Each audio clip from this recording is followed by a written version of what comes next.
Hey guys, so today we have here something really interesting to show you. So this is a Swiss champ, and this is one of the most famous models from Victorinox.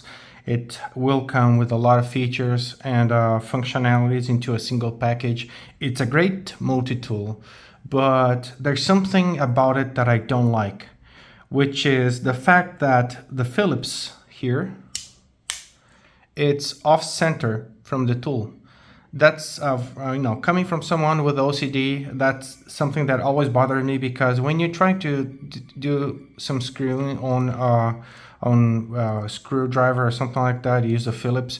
This is always off center, so you always got to work your hand to make sure this is in the right position. But still, you don't get it right. Sometimes it will tilt, and you don't get the right point.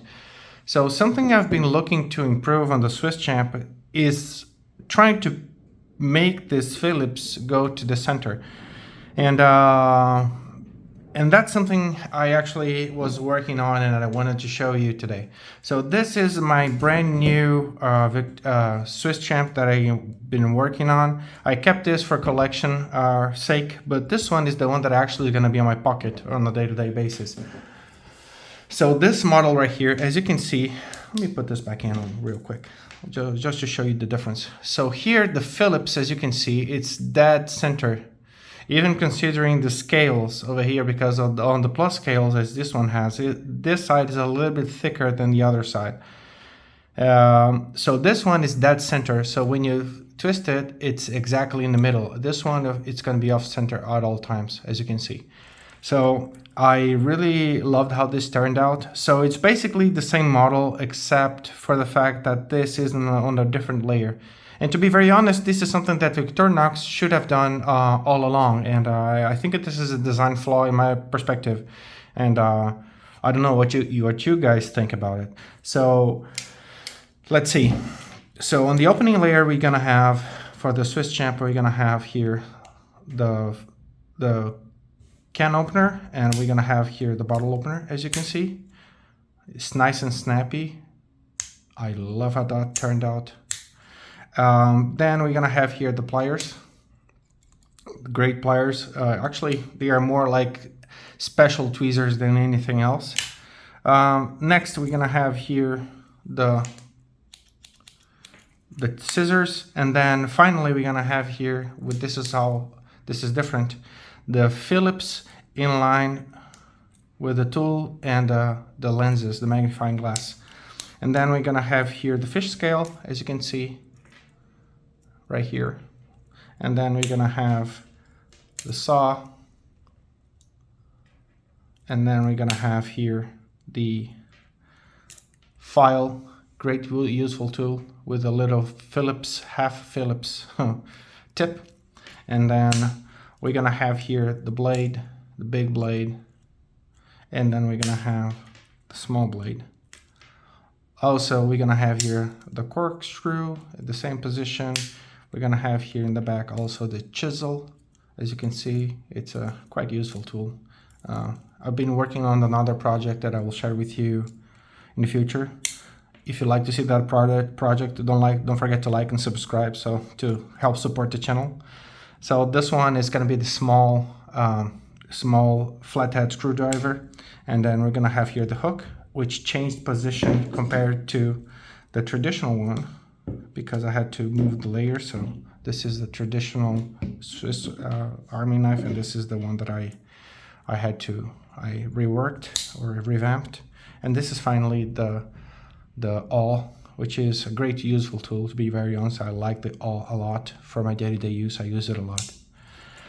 And yeah, this is how it turned out. To be very honest, the fact that this is now in the correct position, I think this made my life a lot easier when I'm trying to do some work, real work with this.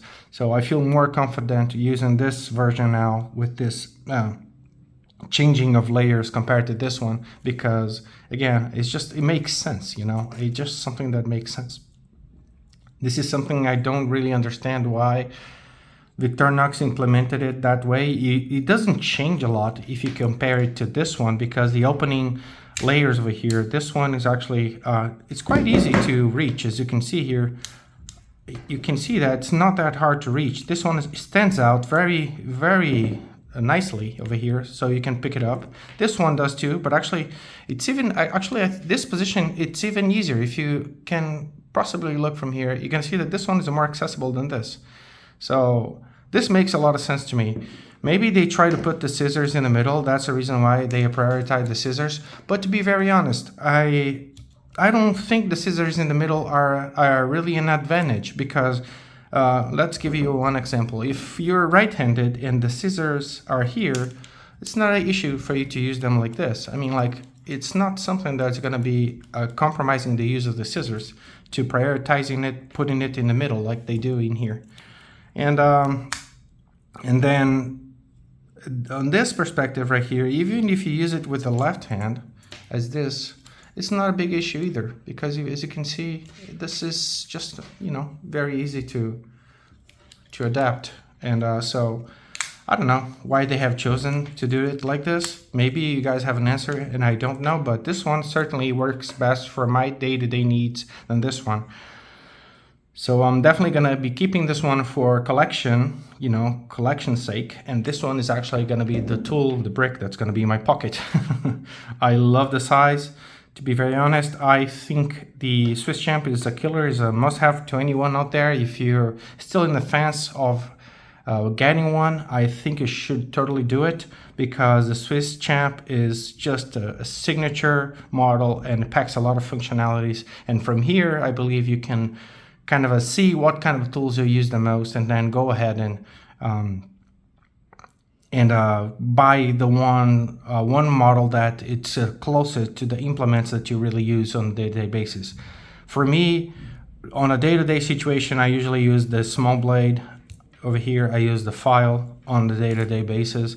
I use the Phillips almost every single day to do some work. Here, again, scissors.